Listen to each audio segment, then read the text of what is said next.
Suprabhat to all of you.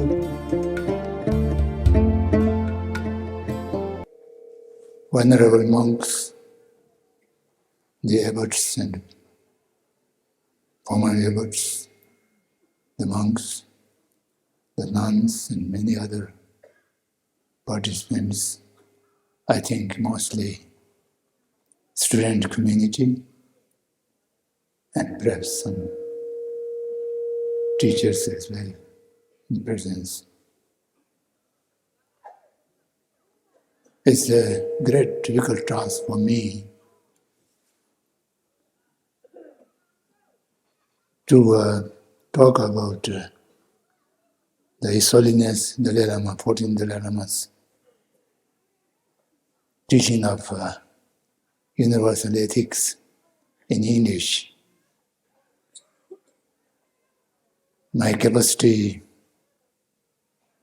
in English language is absolutely limited, inadequate, so at many times I'm not able to express myself in this language.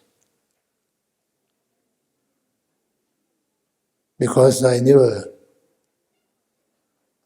learned this language systematically, under compelling circumstances I have to pick up from various places. So therefore, to communicate through this language is a very difficult task for me. However, it's funny, it required in a society of Indian territory, who are mostly speaking the mother tongue of both language,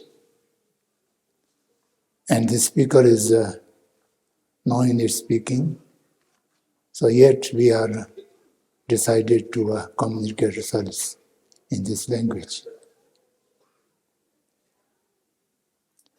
Basically, not only the language problem, the mindset also, we have a huge gap. I am still very comfortably living in the 7th century civilization, which is the Indian Nalanda tradition. And I never thought I would be able to interact with the postmodern civilized people. I consider myself a savage from the viewpoint of the postmodern civilized population. So this huge mind gap also hindrance to interact or communicate ourselves comfortably. In spite of all these odds, I will try my best to say a few words. There are another problem is limitation of time. We have only around an hour's time. The subject, universal ethics, which is now known as secular ethics or C learning, social, emotional, ethical learning. It is a very vast subject. It has now developed as a course of curriculum right from the pre-primary school to the university level, and which have been developed for the last more than 30 years. In the beginning, basically in the West countries, and later on in India also, many people pick it up. So this is a very vast subject. So I don't know how much I can do justice to talk about this was subject to you in a short spell of time. First, I will try to tell you something, the historical background of it. I hope many of you might be acquainted with this subject, but there may be some new ones who may not know how it has been evolved during the last 30 years. His Holiness the 14th Dalai Lama came to exile in India, as you all know, in 1959, and since then he has been visiting all over the world and see many things which are happening in the today's world, which is considered to be reaching into the passing through the ultra-modern civilization and reaching to the post-modern civilization, which is considered to be almost the final stage of human development. And but since during last around 300 years, the humanity, not only humanity, all the sentient beings who are living on this globe of Earth are facing great challenges. And those challenges, some of them are common to all, and many of them particular to the humanity. The first and foremost problem of the humanity is increase of the gap between haves and have-nots, the rich and poor. This gap has been tremendously increased, and the nations have been divided into three categories: the developed nations, the developing nation, the underdeveloped nation. And similarly, within the nation, the people are divided into haves and have-nots, rich and poor. The poverty is become a necessary for the rich people. A section of people shall have to remain as poor to facilitate the poor, the rich people become more richer. So the second thing is increase of violence. The whole world is passing through great violence. Only last century, in the 20th century, we have seen two so-called world wars and many small-scale wars which have been tracked for decades and on. So violence has become also a business to the rich people. And the third thing is environmental degradation.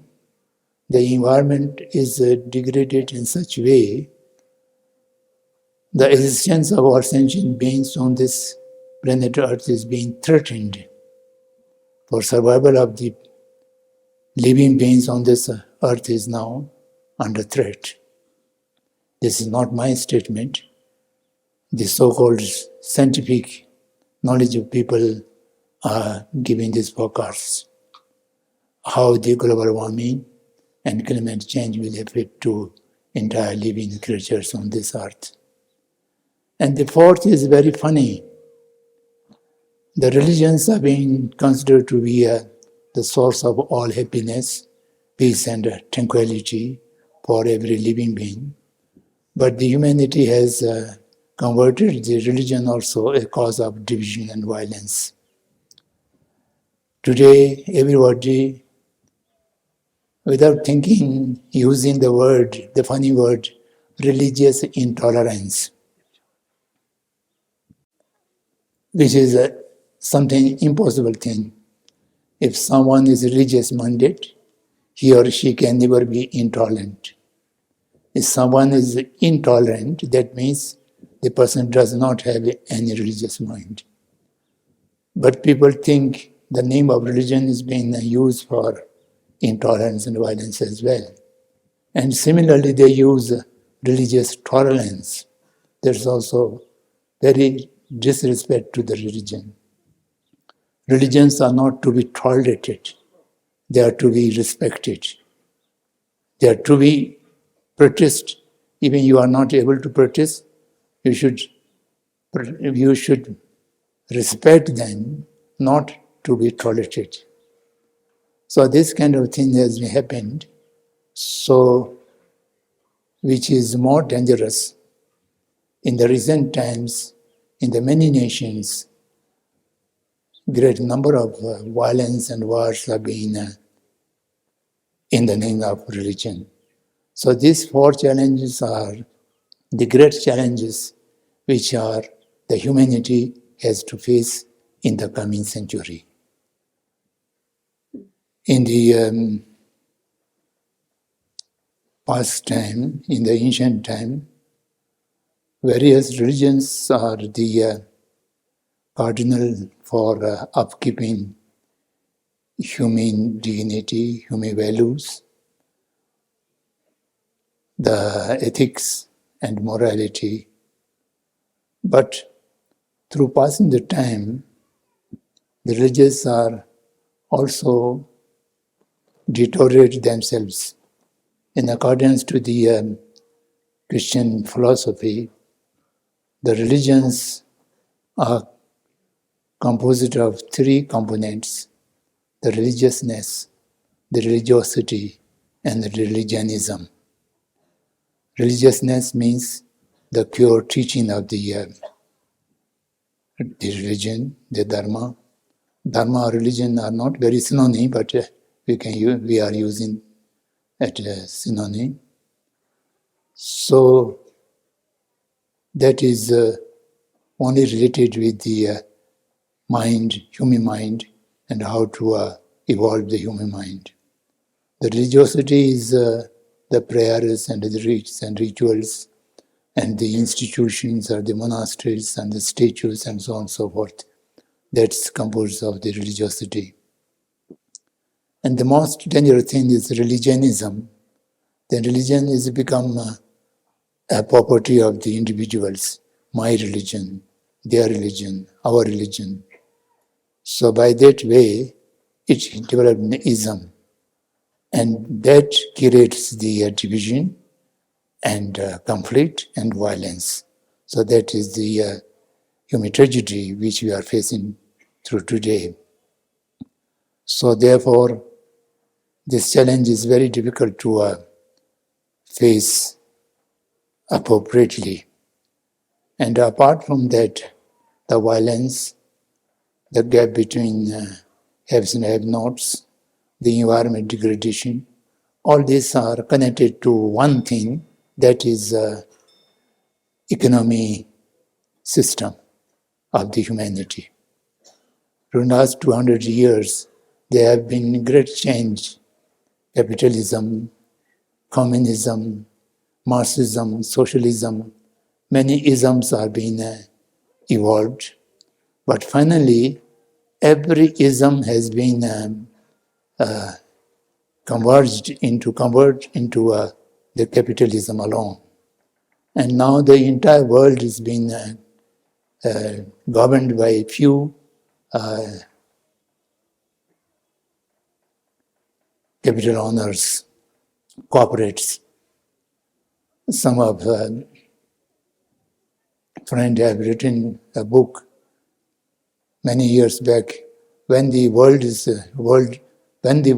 ruled by corporates, and he have given quite vivid narration what situation would be, and that happened today completely. I don't find any single nation in this world which are governed by the people. It's so-called democracy is, but every governments have been ruled by one or few corporates. No exception anywhere. Smallest nations like Maldives or something, and the biggest nation, the Russia and the United States, all of these nations are being ruled by few corporates, and they have their own interest. And they think the entire humanity is their resource. Now humanity is no more humanity, they are only resource to be processed and used by the corporates. And there's no surprising anywhere when the corporates rule the people. We also used to have a Ministry of Education in 60s and 70s. Now we don't have. India have only the human resource development. The humans are only raw material. They are to be resourced. They are to make resource by processing through the education, which are to be decided by the corporates in accordance to their needs. And the basic foundation laid by Macaulay is so strong. After 75 years of independence, we are still using the Macaulay system more than 80%. That's unfortunate in our case. Such situation through which the world is passing. And His Holiness was quite worried about for the future of the entire sentient being on this planet Earth. And he searched what was the root cause of such degradation, which has taken place only in the 200 years or 250 years. And in the ancient time, there was a change, but the change used to be very slow and organic. But this drastic change during the last 200 years, then he found that it was only due to the degradation of the human ethics. The humanity have lost its ethics and morality. Unless and until the morality is to be restored, the ethics is restored, we cannot hope anything betterment for the future. So therefore, he tried to teach to entire humanity how to restore the lost ethics and morality, and how it can be implemented. As I mentioned before, in the ancient time, the past time, it was the responsibility of the various religious traditions to bring a sense of ethics among the people. Now that has completely failed, and it cannot be hope in the future. So therefore, there must be a way to restore the ethics without depending on religious traditions. There should be a kind of secular way to reconstruct the lost human ethics. And for that, his first teaching was the universal responsibility, which come in the early 70s in the Western, which was received by the Western people with great interest, and which become very popular, the teaching of universal responsibility. Because the humanity have given up to think about the responsibility, they only think about the rights. And in the ancient human value, the rights are to be preserved by performing the responsibility. And the responsibilities are not limited to the family or the society or the community or the nation. The responsibilities go beyond. There are much more responsibilities for the universe. Each individual has a universal responsibility. Unless and until we recognize those responsibilities, we are not able to perform the universal responsibility. So his first teaching was that. And then the second was how to start ethics without depending on various religious traditions. In spite of the degradation of religious traditions, we should hope to reconstruct the human morality and ethics. And for that, he have written number of books. The Art of Happiness was one of the earliest books. And then it was late 90s. Many scholars and Western leaders have asked His Holiness how to rebuild the human ethics in the new millennium. In the 1999 and 1998, I remember there was a huge interest to talk about the new millennium. And His Holiness was at that time in Varanasi to give a message to entire world for the millennium. And for that, he has written a book, Ethics for New Millennium. And that is also a secular nature. Then, which also arose interest in the mind of people, particularly in the Western countries, so-called developed countries.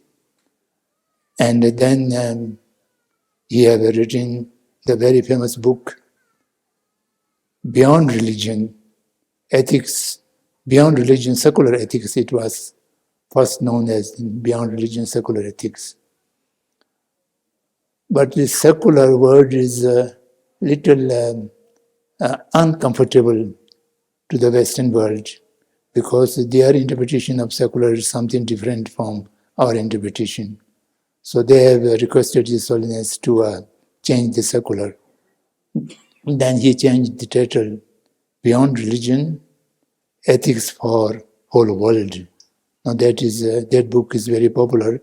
And these books are basically the root test of the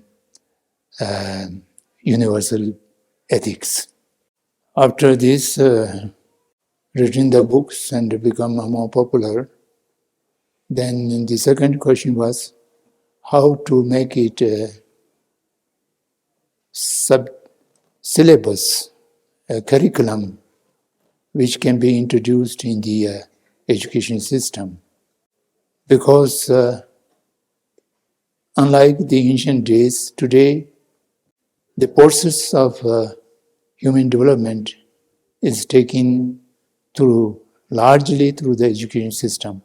Everywhere, majority of the people goes to educational institutions during their young age. Almost 20-25 years they spend. Almost 1/4 of the life spent in the education process. So therefore, the parents and the religion and the other community are less effective for building the ethical mind in the people. So it has to be bring into the education system in a secular way. Then it was around 2013-14, an institution in the name of His Holiness in USA, the Mind and Life Institute. His Holiness has interaction with the modern science people, the scientific people, particularly the physicists and the neurologists and the psychologists. They have a long interaction with His Holiness. They also contributed great deal for the development of ethics as well. This institute has prepared a kind of document which is called CARE. Recognize care, take care, give care. So by this way, how to make a syllabi which are suitable for the education system. But that was also not up to the mark because they are not educationist people. Then this responsibility was given to every university has set up a new center, the Dalai Lama Center, and in which they have developed through a number of years research, they have developed the C-learning courses. The C-learning courses has now suitable curriculum right from the pre-primary to the university level. Each level they can introduce along with the education and curriculum so that it can go with the education system smoothly. So that is one now is popular, known as C-learning, social, emotional, ethical learning. And that is the present many countries, more than 7,000-8,000 institutions has adopted this curriculum, and they are experimenting very well. And this e-learning is mostly prepared in accordance with the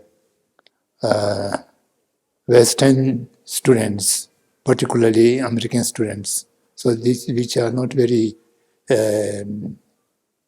comfortable to the Indian students. Therefore, in India, there's an institution named as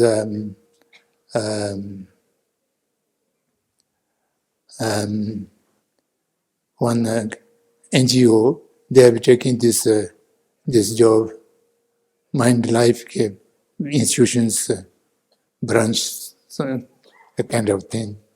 They are working for the last several years, and they also developed the curriculum from the pre-primary school to the class 10th.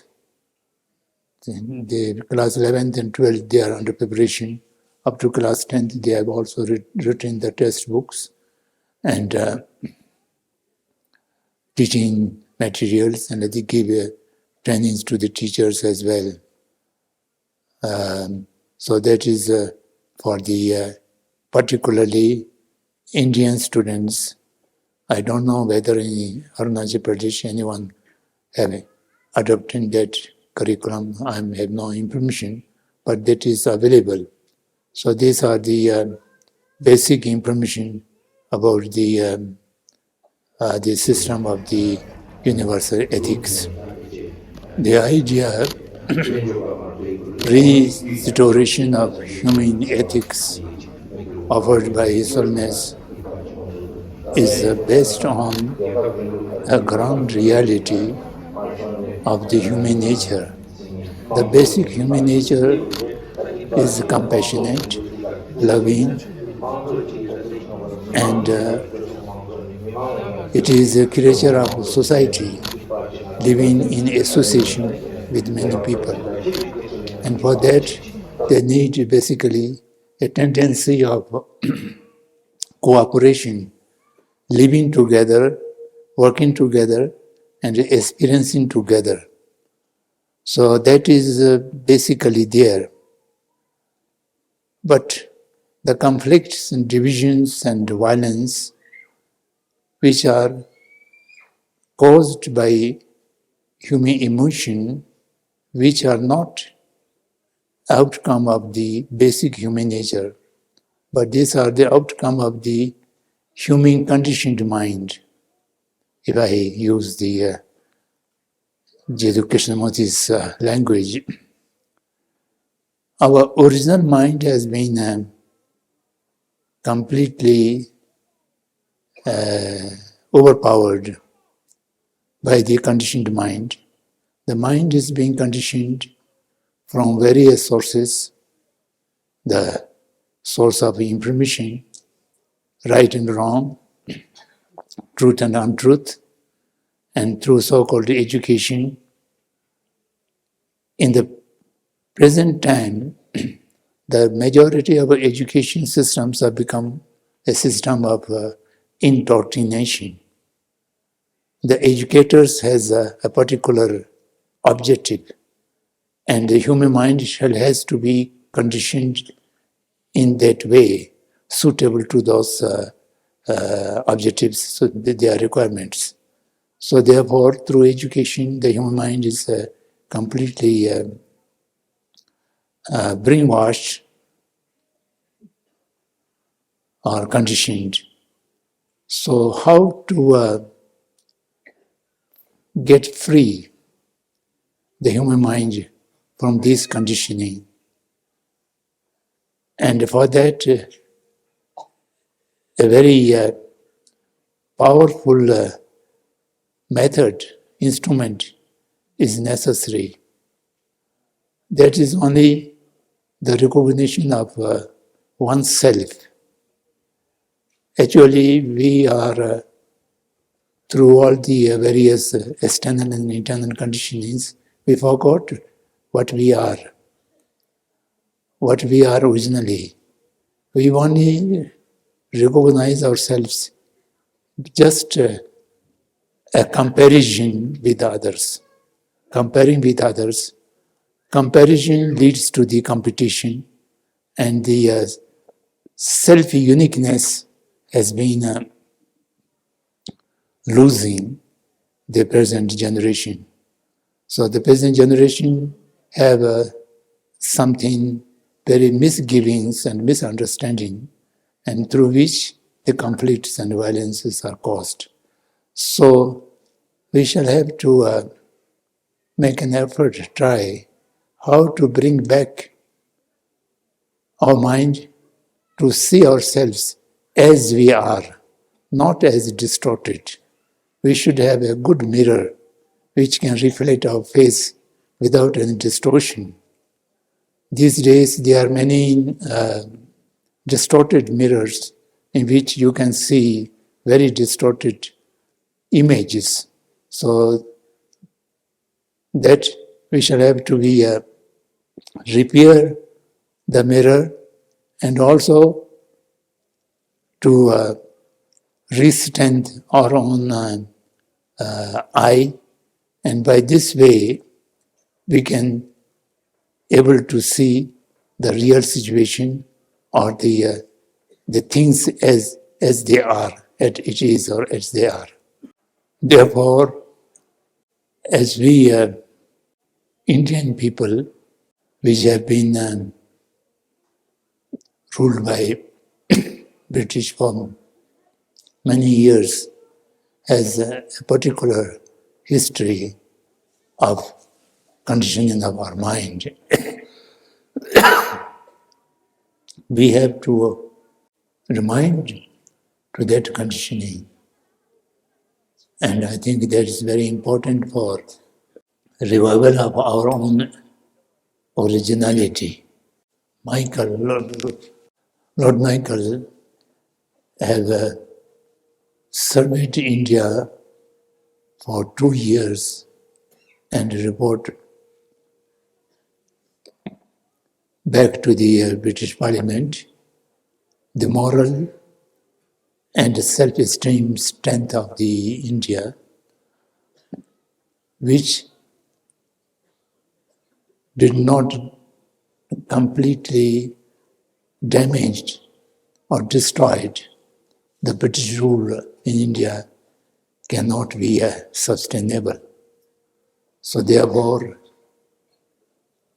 he wanted to make an education policy designed to damage the self-esteem of the Indian people, self-confidence and self-esteem of the Indian people. And he was a great success. The Macaulay system of education I mentioned before, still we are just repeating them on our own way. That is an unfortunate part of our system. Once it has become perpetuated and habituated, then it's very difficult to change. So that is why Gandhi have said a great statement. The entire modernity is the treatment of body and there's nothing which is doing with the mind. So therefore he started the Navataling, and Rabindranath Tagore started some new way, and Aurobindo Ghosh also started some new education. All these have failed, could not succeed due to the overwhelming power of the conditioning of Macaulay system, so with which we are living even today. So we shall have to understand, even we are not able to eradicate them, but we have to understand we are not exactly what we are. We are being conditioned through various ways, particularly Macaulay system of education. So the awareness is very necessary in order to give, in order to go back to our own roots, or that means our own original mind. So these are some few background material, how this universal ethic education has been necessitated, and His Holiness thought it necessary for the future humanity, and how it developed. And then also I have mentioned our own Indian younger generation's situation, in which way we are being conditioning. These are very briefly I mentioned. Now I am coming back to the system of the universal ethics teaching. So it goes a kind of 4 steps. Gradually, the first step, second, third, fourth, it goes like that. And the first step is watching one's own mind. We are not accustomed to watch our own mind. We are just forgetting what we are thinking, what we have thought, and what we are going to think. All these are not being properly watched. So we should develop a system, a habit, to be aware of one's own thoughts. Aware, I'm using the particular language. This word has some connotation. Aware means just seeing, without interfering, but just seeing, to be aware. So we shall have to be aware of our thought process. We are always remain unaware. So from the awareness to the awareness, our thought goes unceasingly, one after another, but we are not watching them, how it arises, how it disappears, how it continues, how it changes, which are not completely unwatched. So we have to learn how to be aware one's own mindset. It goes on with various thoughts. So this is in the curriculum, this is given a name, the mapping of the emotions. We can say mapping of thought or mapping of emotion, just to make like a map. So the first step to be taken is to remain aware of one's own thought process. Emotional mapping or mapping of emotion, for that there are different ways, different methods, and different homework to be given the students, and how to test it, which we cannot talk, but the sea learning books and the universal ethics books. They make stories, and they also make things to be exercised and to do homework, and thereby slowly we can build up the mapping of emotion. And in ordinary life, the unawareness of oneself, if you once realize, I must remain aware of myself, this kind of determination comes in, you will see a lot of change in the personality of the people. And particularly, mapping of emotion, awareness of emotion, will slow down the reactions. And that is one of the basic requirements for the ethical development, particularly the ethics of restraint, the second step. Unawarely, if anger is arise and the person is not aware of the anger and just overpowering by the anger, then he or she can react immediately something very wrong. If the person is aware, the emotion, anger is arising, and what was the cause of that, and what I should react to that. So there is a little bit gap in thought process, and that will give the person some chance and space to regulate oneself, to control oneself. The mapping of emotion or mapping of mind to remain aware of one's own thought process will give you something unique experience to assess oneself and how oneself is using the life in a positive way or in a negative way. And the arising emotions are majority of them negative or positive.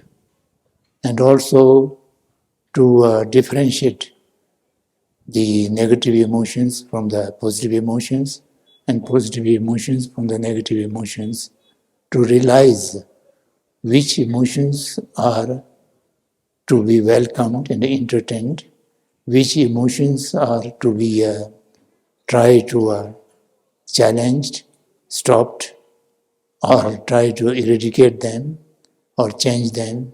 So this kind of awareness will automatically come when you have a good mapping of the emotions and a good awareness of the arising thought process.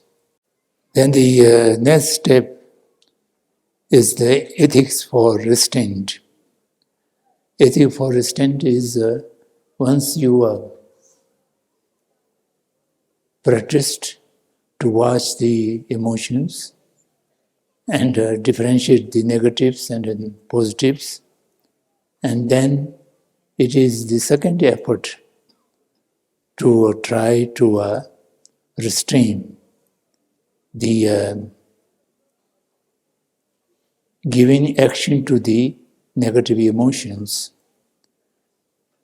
If you have anger in your mind and you try to restrain, not to express it through verbally or physical action, to remain restrained and calm.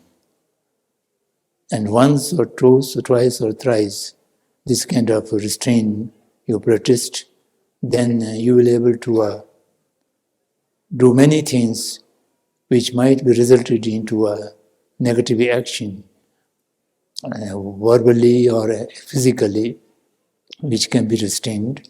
And also, the restraint does not limited to only work on physical actions, expressive actions.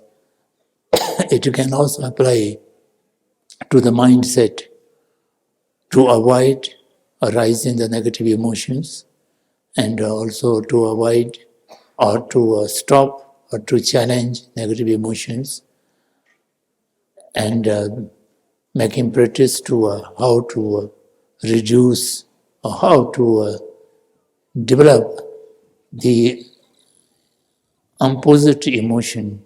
If there is anger, you can try to practice love and kindness so that the force of negative emotions can be reduced.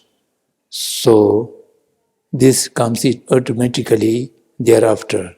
So that is called the ethics of virtues. Ethics of virtues is how to fight the negative emotions and negative cause of action, and through which you are accumulating a kind of virtues, kind of quality to yourself. Thereafter, the ethics of restraint and the ethics of virtue, and the third or the fourth is discernment, the ethics of discernment, discrimination through rational mind, through logic, through right logic, not false logic, to determine which are the right, which are wrong, which are based on facts, and which are based on false. Our emotions are basically arise on the false image or false conception, imagination.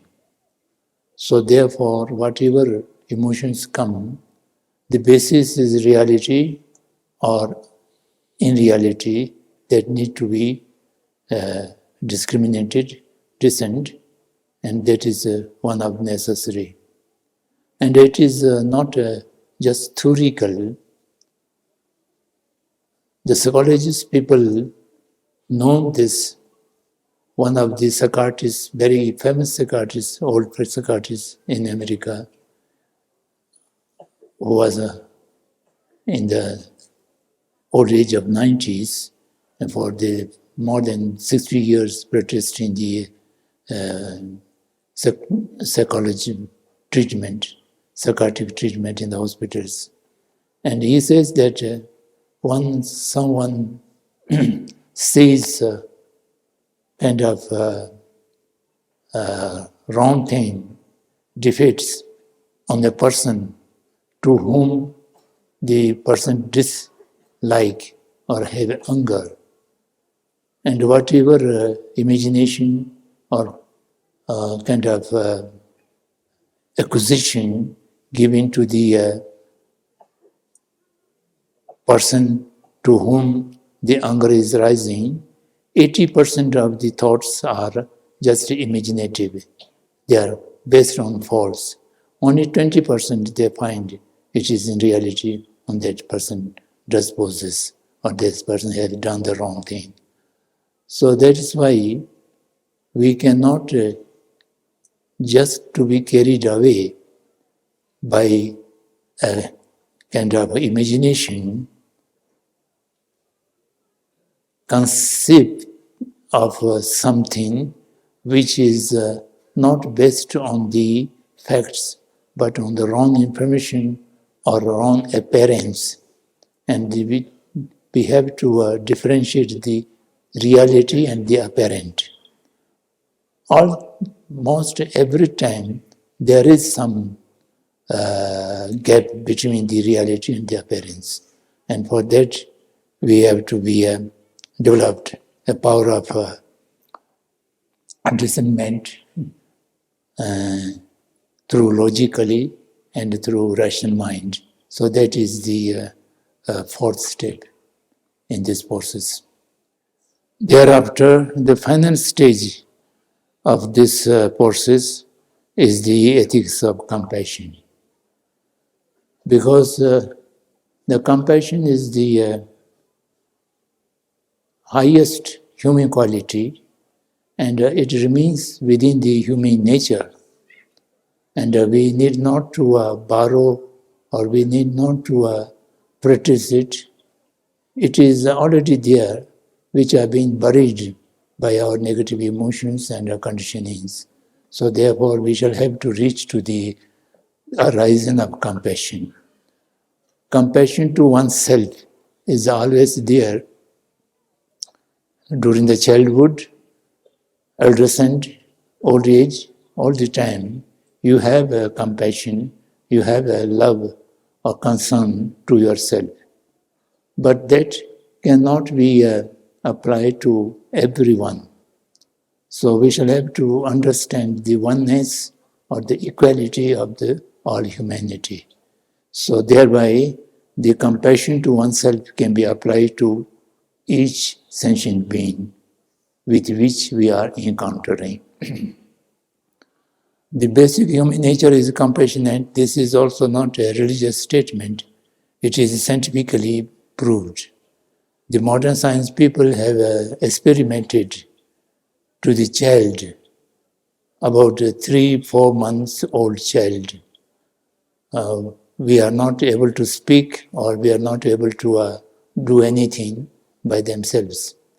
And to those 4-5 months old child are being shown pictures or movies of the fighting children, angry children, and beating with each other. This kind of picture are showing to them. They're just not liking to see them. They just turn back or cry or something. Their reaction is very much disliking. Then they show the pictures of loving each other, caring each other, smiling. So this kind of pictures and movies, they show the some children try to smile and try to touch them, and according to that sight. So that shows that basically, without external conditioning, the basic childhood, the human nature is cooperative and compassionate. So that compassionate has to be nurtured, and it's has to be restored through this method of the ethics of compassion. And compassion shall have to be cultivated through the rational mind, which understands the oneness or the equality of the all living creature. So the basic argument is that harming to other is ultimately harming to oneself. That has a logic. If you harm anything different from oneself, that harming is not harming to that person or that living creature alone. That harm will ultimately cause some kind of damage to oneself, environmentally, psychologically, economically, or relationship. In many ways, this can be examined and explained in different ways. So therefore, not only for the sake of others only, for the sake of oneself, to love to others is a basic key to receive love from others. So that is common logic. So by this way, to arising the ethics of compassion is the dependent stage of this process. I think I have presented the basic structure, basic principles of the universal ethics education. So, in reality, the human quality, the basic human quality if we find them in a nutshell, the wisdom and the compassion. Compassion without wisdom and wisdom without compassion cannot work. For everything, for self-benefit, for others' benefit, wherever, for the benefit of society and nation and all the world, one's own highest level of the wisdom and compassion shall have to be awakened and used in day-to-day life. That will give you the ethical way of living. So this is the broad structure of this education, and it can be elaborated in many ways when it goes into the details, but the basic structure is like that. So I think I should stop here to leave a little time for a few questions. Otherwise, it will be just a monologue. Thank you for your attention and listening.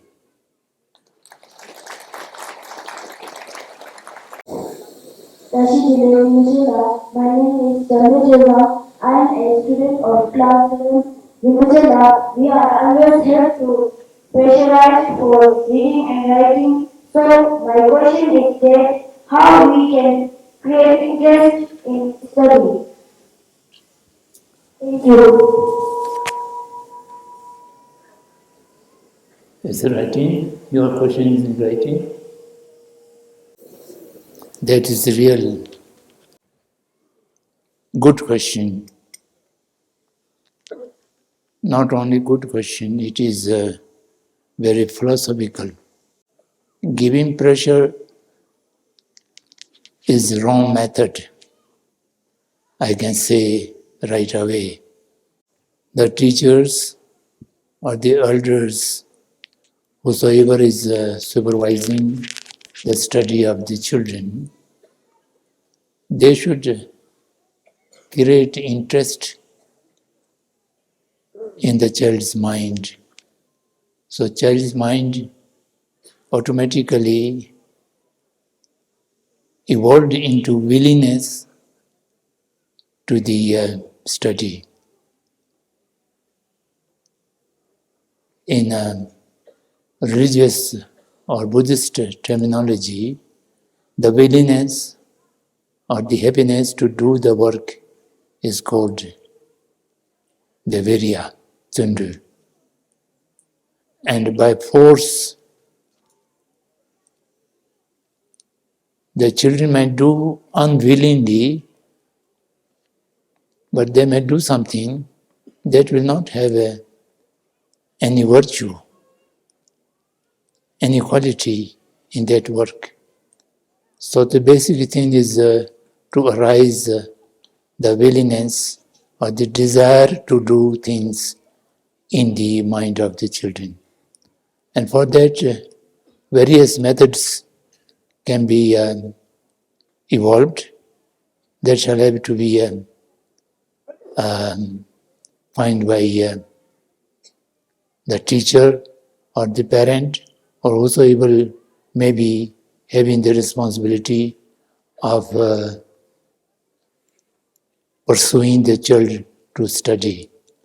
But two things which is very common we are using in the human society is reward and punishment.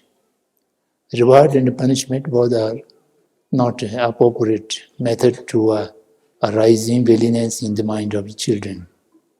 So, apart from the reward and punishment, there are many other ways to arising the interest in.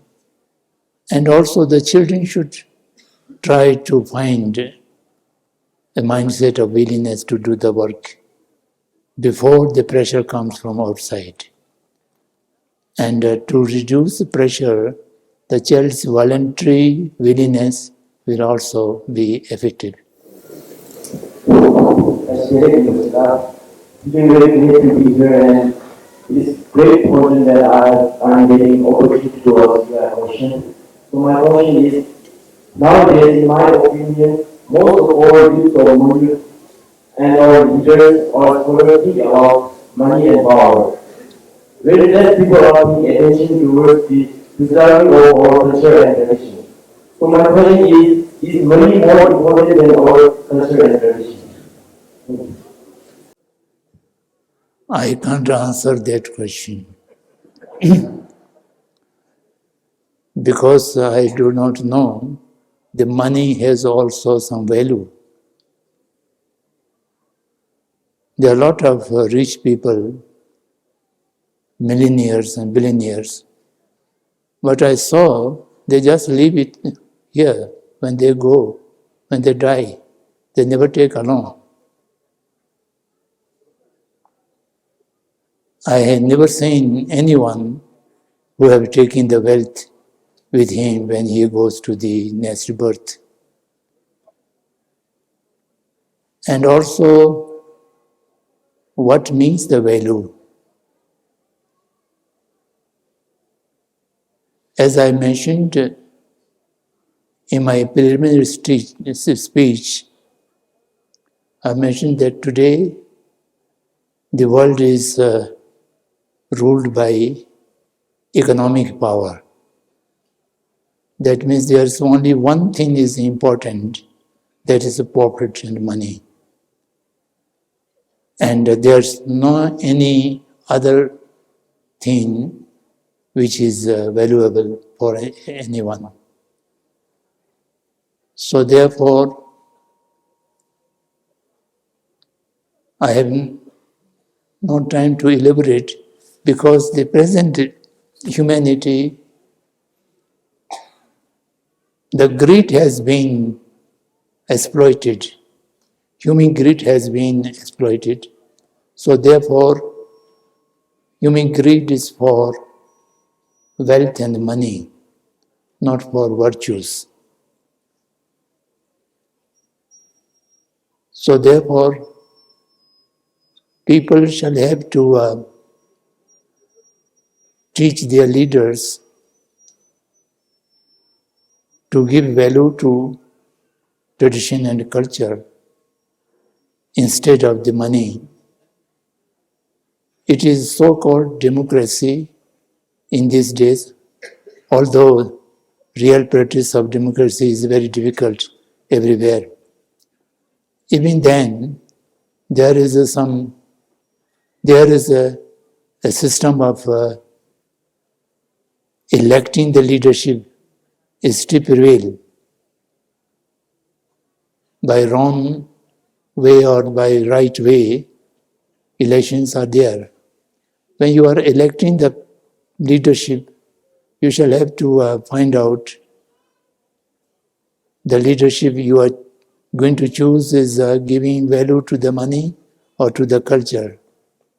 That public should have little control over them. So, in reality, you may not have any control, but theoretically, there's some way.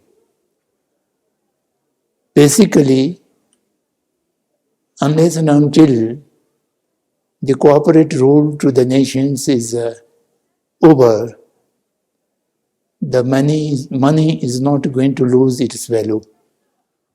One thing I forgot to tell was that unless the entire world, by accident or by any way, changes the system of economy goes back to the need base, not greed base. We cannot think of a great change in this world. You may choose some better leadership or worse leadership.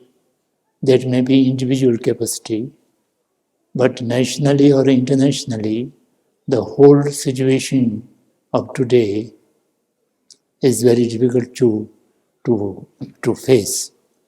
So the system itself is unsustainable because the greed-based system which is prevailing today, it will collapse down sooner or later by its own weight because it has no rationality, it has no truth base.